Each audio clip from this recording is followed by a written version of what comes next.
For the AI contribution to our assignment, I created a fish AI behavior system which uses a combination of Boyd flocking theory and a finite state machine to produce an emergent AI movement system similar to a system you'd find in the real world. My system works according to Craig Reynolds' basic Boyd flocking model from 1986, which has 3 basic rules. 1. Separation. Each object will attempt to steer away from its neighbours to avoid crowding and overlapping. 2. Alignment. Each object will attempt to align its velocity and direction to its neighbours so that all the objects move in the same direction at the same speed. And 3. Cohesion. Each object will steer towards the average position of its neighbours so that they group together. When you combine these 3 simple rules in equal or varying strengths, it produces a complex emergent system that mimics real-world behaviour of animals like birds, insects, or fish. In addition to this system, I'm using a very simple state machine to allow the fish to be in 3 different states: roam, evade, or hunt.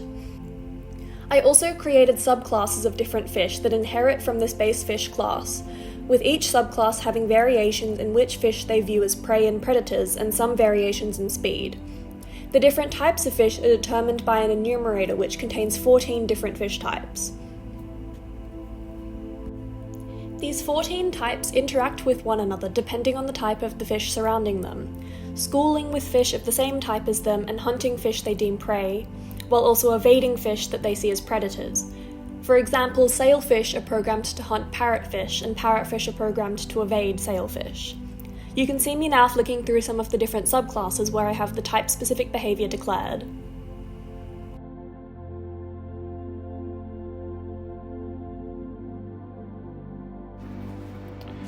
Hi there, so my name is Joao, and this is my part of the assessment 4. So for assessment 3, I developed the terrain generation and the coral placement for our Reef game. So for assessment 3, this terrain was generated within the terrain class, and it had a generation via a curve, which is still the case. So this is the curve that generates this terrain. So the blue curve generates the height of the terrain, the green curve generates the encroachment or the movement, the vertical movement, the horizontal movement of the terrain, and the red represents a radial movement, so in and out of towards the center of the terrain.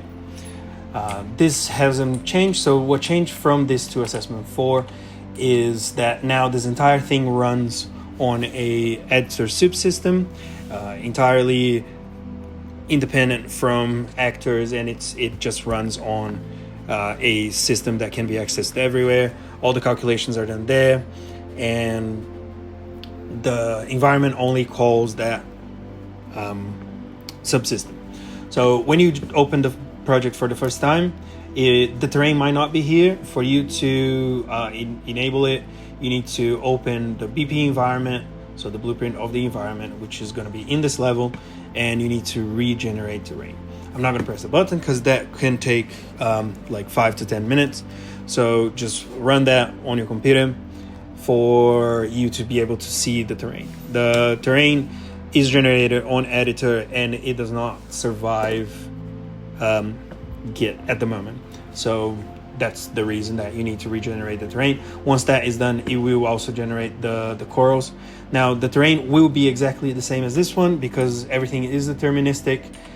For the corals, it is also deterministic. So for assessment 3, the corals were being placed randomly. So they are placed following a algorithm where each of these corals has determined behavior. So for example, this coral here likes to be around others, and it dislikes being vertical. So you can see this area of influence of the coral here, and how it affects each other and other corals. Now the red, for example, it prefers to be on the walls, so that's why you see it more often on the walls, and so on and so forth. So each of these corals has different behaviors, and we place them around the environment based on those behaviors. Now, for assessment 4, the difference is now this is entirely deterministic, so there's no random numbers here, and a seed will produce the same results every time, and that is the whole point. We planned from the beginning of our project to combine our fish and coral systems into one ecosystem that the player can experience, with a multiplayer collection system that allows 2 players to work together to complete their collection. This collection would also contain information about the specimens collected, turning our system into an educational, immersive experience. We managed to implement this with some minor things that we missed out on, such as including corals in the collection and implementing a way for fish to feed on the corals, as it was a little too ambitious for the time that we had. Okay, now the way our system works here is that we have a player who swims around in our environment, and they can interact with the different fish by approaching them, and when they approach the fish, as you can see, there's a highlight that appears when a fish is in range. Here, like here. It works better when there's just one fish in range and not a whole bunch. And if we get in range of a fish, this little prompt will come up telling us to press E. Here we go. I'll get in range of one here. And when we press E, it brings up an info panel about the fish, and you can see in the bottom there it just said collected and then the type of the fish. So that one's just been added to our collection because we've interacted with it. So this is the tuna, and it gives us a little bit of information about that type of fish, like about the real world version of it, not just the one in here. And then if we press E again, it'll close that menu. And you can see at the top here, we've got press C to open the fish collection. So if I press C, it brings up this, and it brings up all the different types of fish we can collect. And most of them haven't been collected, but if we scroll down, it has the tuna here, and it has the image of it there, so we can see that we've collected it. And I can press C again to close that menu. If we go around, we can collect some other fish, like grouper, clownfish. You have to kind of chase after them, that's kind of the fun of the game. Here we go, we had a tuna again. The one's down here. And now if we open our collection again, and we scroll back up, we can see there's more that have been added. And this collection basically works over both players. It'll be shared between them, so if a different player collects a fish, you will also get a notification in the bottom of the screen saying that someone's collected that fish. And then it'll add it to the same collection, so hopefully you should be able to see if your partner also collects the same fish. Here we go, sailfish, collected, sailfish. And this won't work if you collect another fish of the same type that you've already collected. So if you collect a fish, close this. If you collect another clownfish or sailfish or something, clownfish, nothing will come up in the bottom because we've already collected it. So it stores which fish we've collected and knows what UI elements to bring up based on whether we've collected the fish or not. So I'm going to go through now and explain how this collection system actually works. So most of it is in this UI thing here. So basically I have a structure created which has a fish name, the type of fish based on the enum, an info panel and an image of the fish. And all this data is stored in this data table here, which has all the different 14 types of fish, and then it has all the images, so the info panel and then the image of the actual fish is set in here. So that when we go into some of our widget blueprints, like the collection menu, if we can open that, and we go into the graph, it will have these functions here. So it has a refresh menu function, which is this, and it has all this logic here which takes the information from the data table and then uses it to set the elements in the UI widget. And this is interacted with, so the refresh menu and the set collected fish, that is interacted with in the C++ code that manages the game state, and the collection menu in that, and the player bringing up their UI, it accesses this function here. We've also got, and this collection menu uses, where is it? So each fish entry into the collection is its own blueprint, which also has its own blueprint logic here to set all the UI properly so that the image is used correctly, so that it detects whether the fish has been collected or not, and if it hasn't been collected, then it sets the image of that fish into the collection. And there's a similar logic, just a little bit more basic, with the info panels. We've just got a bit of a simpler graph here which takes the info panels from our data table and then just sets our info panel image here to be that, based on which fish we have interacted with. This system provides an objective for the players, encouraging them to further explore the world we've set up. Overall, the combination of the PCG and AI create an immersive experience and world that we hope the player will enjoy exploring and interacting with. Now, for the multiplayer, there has been some things that we had to change over, for it to work well.